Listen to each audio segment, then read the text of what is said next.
Finally, I figured out the time, space, mass, and energy. I understood the relativity theory. Okay, enough for this music. For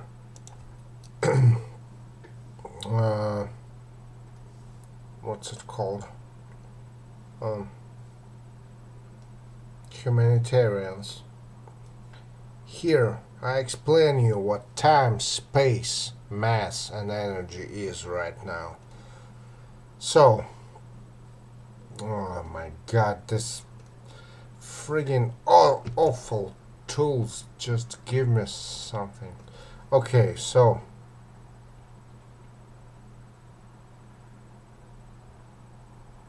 you know that time, energy, mass,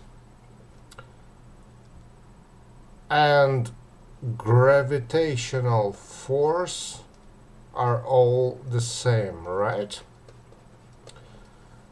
We will show you now how they're all the same.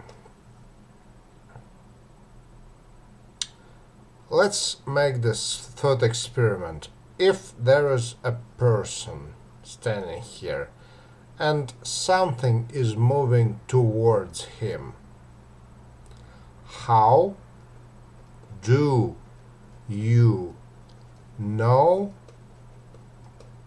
if the object is attracted by him or just taking time, energy, or mass for moving to him?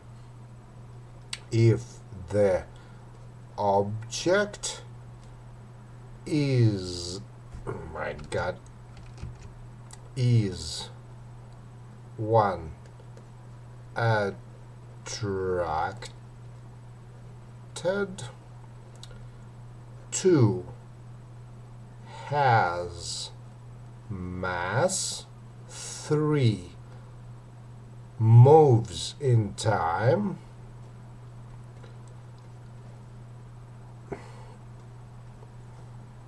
because it's all the same: attraction, mass, moving in time, or 4 moving in space.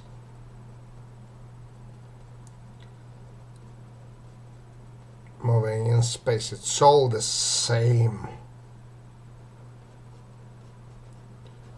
That's what relativity theory is. Relativity.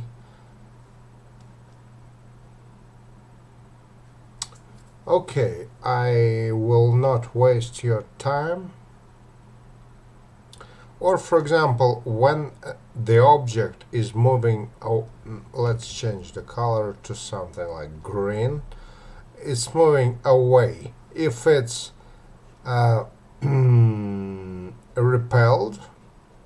repelled, has less mass, moves slower, or moves away in space in XYZ, moves away in space.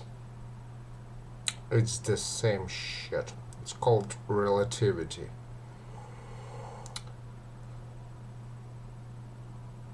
Let me demonstrate this on examples from biology, physics, and everything else.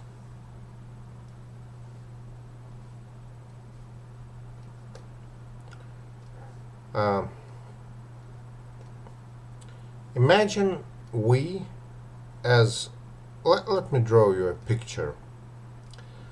For example, here is this a thingy that I saw today, from which the shadow falls. A shadow.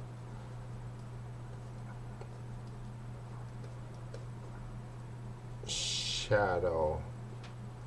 And here is the sun which shines, and here is our eye. Here is our eye. So what do you think is happening? What is happening is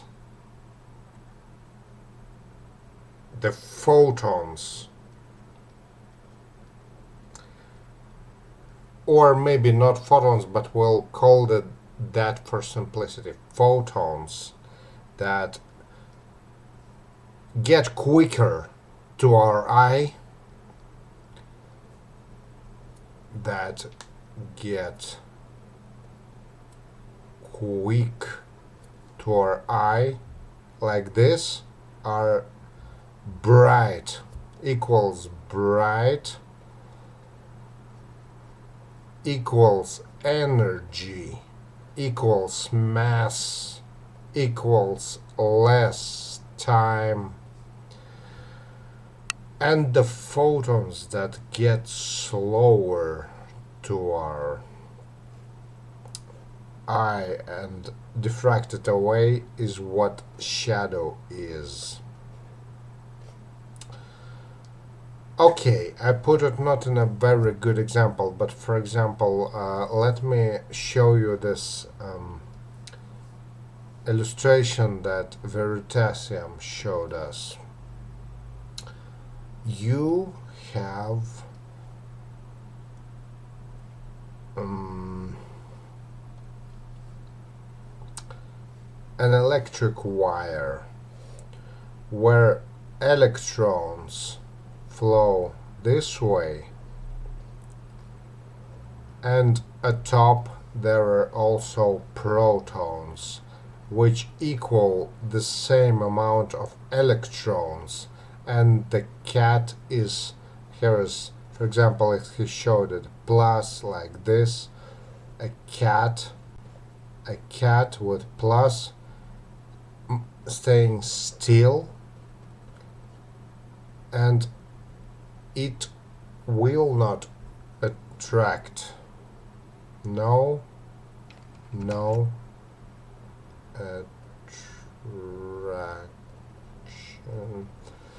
And here, let's call it A, here is B, where the cat is moving forward.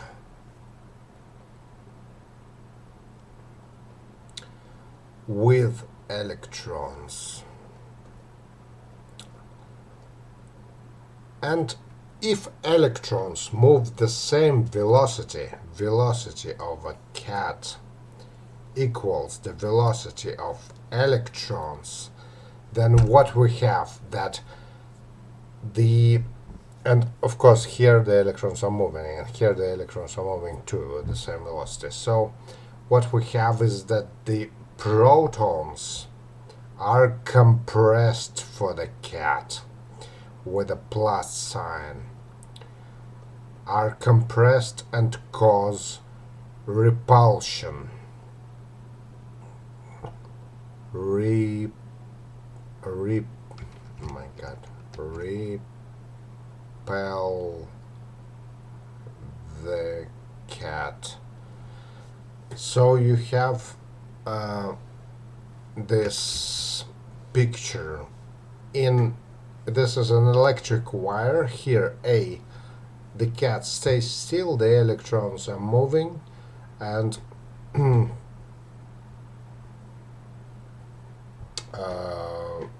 there is no attraction or repulsion to the cat.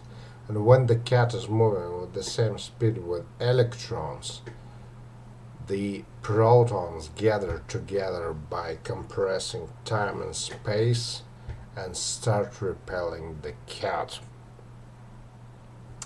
Also, what I believe happens when cat stays still is that electrons are compressed together relative to cat, and it will cause the attraction of the cat. So we came to the conclusion that um,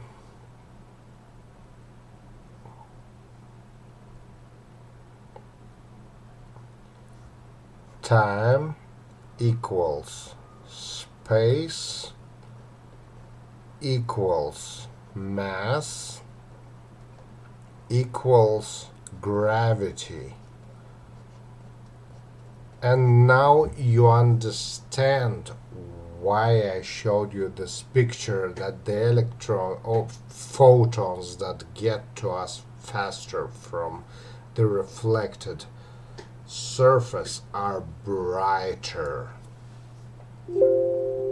are brighter and have more energy and mass.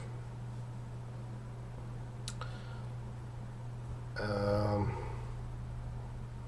I showed you this experiment before. Let's repeat it once again with new conditions. We have new conditions now. Let's repeat the third experiment. For example, there is a wheel rotating in absolute nothingness. Wheel rotates in absolute vacuum. It means also what I realized, that there is no us, the spectator. So, depending of if wheel rotates in absolute vacuum without the whole universe existing around, we will have one possibility, that the centrifugal force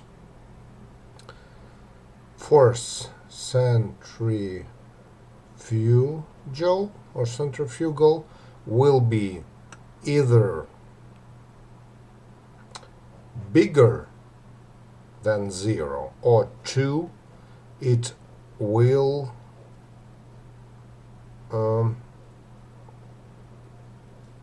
be equaling 0. And that's the basic relativity stuff. There is no stars, there is no observer. It either at the same time as the Schrodinger's cat has centrifugal force equaling to 0, or centrifugal force more than 0. It means at the same time the object will be flying away from it or staying still. And here is why this third experiment doesn't work. Why it doesn't work. Because if we don't exist, the observer doesn't exist, he can't imagine the rotating or not rotating wheel. The observer doesn't exist.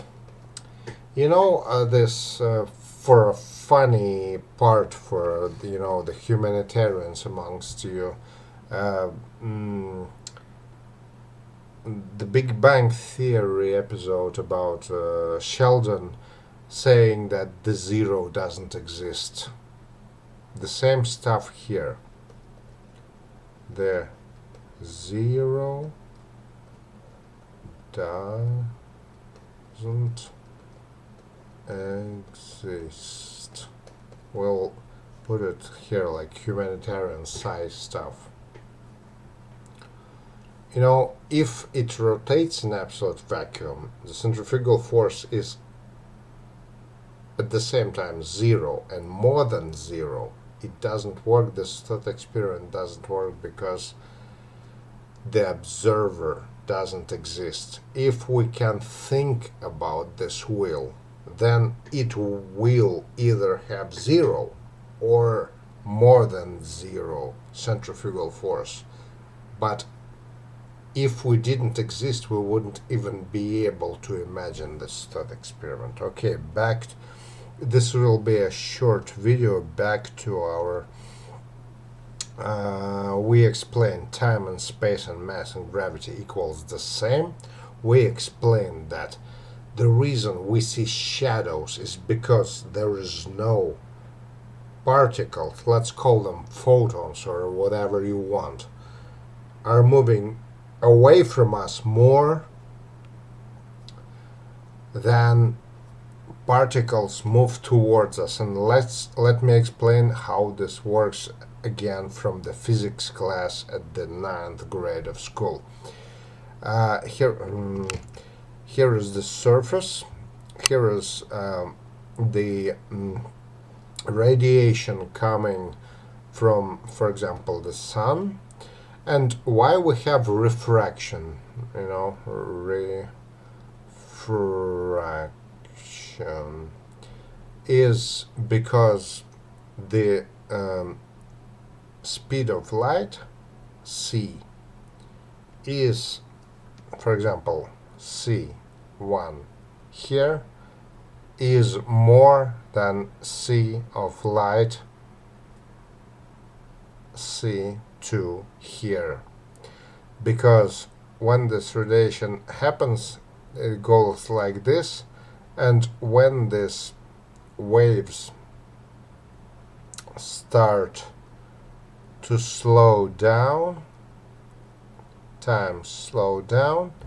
it causes the refraction. And this explains why we see with our eyes here the reflected shadows, light and shadows differently. This hole here explains this stuff. It's the same speed of light. It means we get less energy equals shadow, energy more equals light.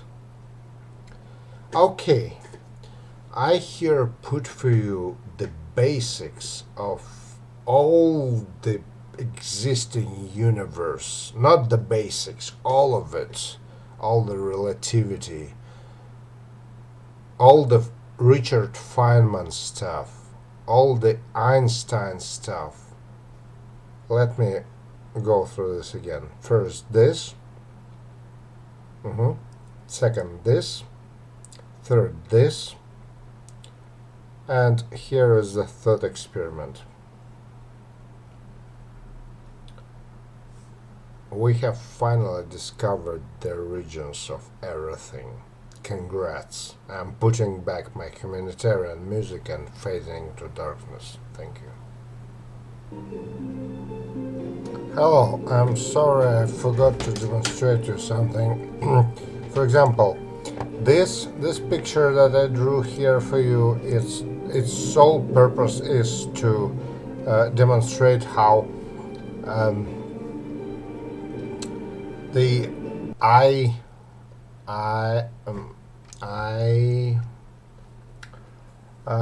crystal works. That we see more shiny parts or less shiny parts with our eye crystals, Okay, we got that. So now you understand what I said by refraction. I meant the refraction in the eye crystal.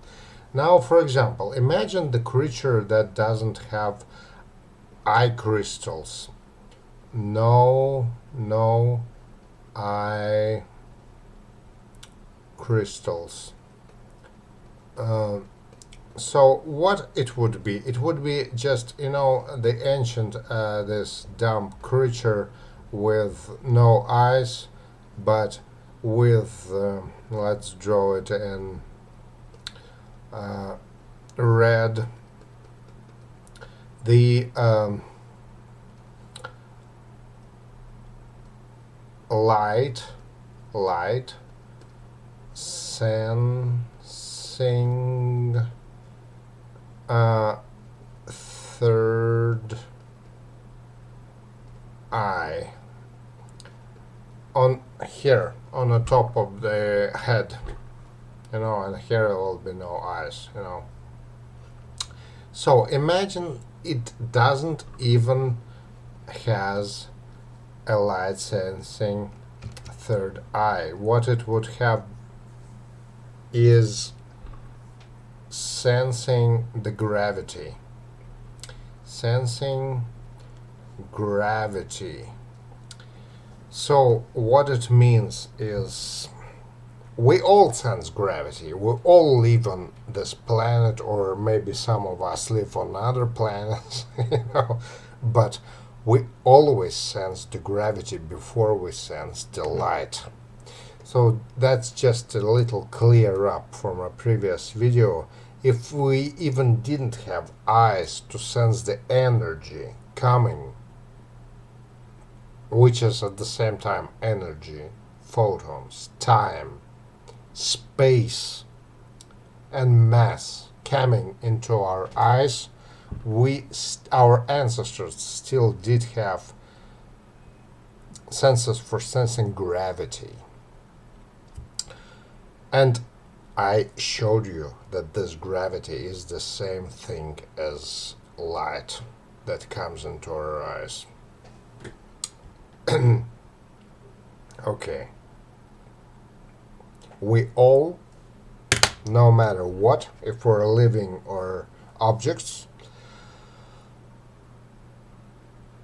living creatures or objects made of matter, which is the same, we all sense time, energy, mass, and gravity, and space, which is all the same. I showed this to you. Thank you. Have a great night and take a think about that. I love you all.